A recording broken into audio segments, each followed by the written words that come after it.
Fortunately, here in Southeast Louisiana, we were spared the brunt of Tropical Storm Gordon, but that doesn't mean that we don't get storms. As you know, we get lots of lightning, we get lots of thunder, as you're getting lots of puppy kisses this morning. Sometimes, though, dogs don't really react the way that we would want them to during the storms. They get nervous like we do. So Alicia's joining us this morning with Fayette on the couch, discussing what are some of the things that you can do to kind of make this situation a little easier for your pet if we are in the middle of a thunderstorm or some bad weather. I think what's really important to understand is that if you know you have a pet that reacts to bad weather, it's very obvious. You already know it's coming when there's bad weather on the radar. But sometimes pets who traditionally do fine with bad weather, all of a sudden one night it just affects them differently and you really don't know what to do for them. So really when you are seeing signs of stress in your pet during bad weather, it can include excessive panting, them running under objects, hiding under your bed, cuddling up to you on the sofa, almost like getting in your lap, kind of in your face, almost like Fayette was a second ago. Those are all signs of stress. And some things that you can do for your pet are... As Fayette tries to give you a bath. Yes.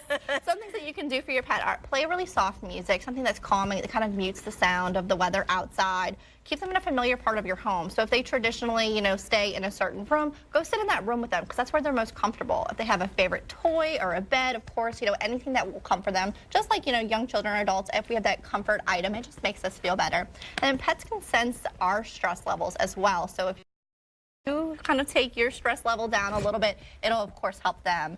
And then if you know bad weather is coming, exercise your pet before that weather gets there. And exercise them a little bit more than you would before. If you typically walk a block, maybe walk 2 or 3 blocks if your pet can handle it. And because a tired pet is much less anxious. Well, we all like to sleep during the rain, right?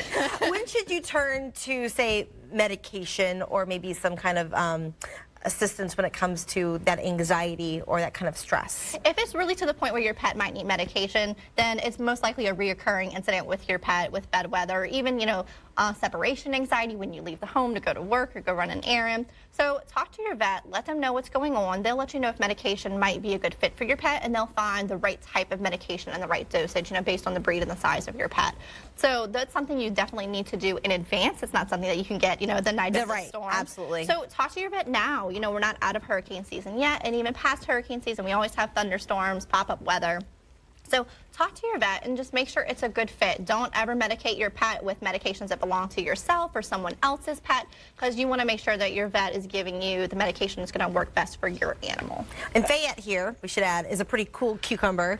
She's also super loving. If you haven't been able to notice, she loves to give puppy kisses and puppy hugs, and she's still kind of a puppy. She's about a year, right? Yeah, she is a year old, so she's definitely still got that puppy essence about her, but she's very calm, so she's not your traditional hyper-energetic puppy that's going to run around. We haven't really heard a peep out of her. She enjoyed her car ride. She didn't make a lot of noise. She doesn't really bark much, and she's very sweet. She loves meeting all types of new people, so she'd really be a great addition for almost any family, and she's full-grown. She's not going to get much bigger than this. And her coloring is gorgeous. I wish that you could actually see her eyes up close because they're almost translucent green. They're absolutely beautiful. So if you might want to add a pet to your family this summer, as we're now at the end of summer, almost seasonally, Fayette might be a great addition. You can always call the SPCA phone number right there on your screen, or go to the website to see all of the adoptable animals.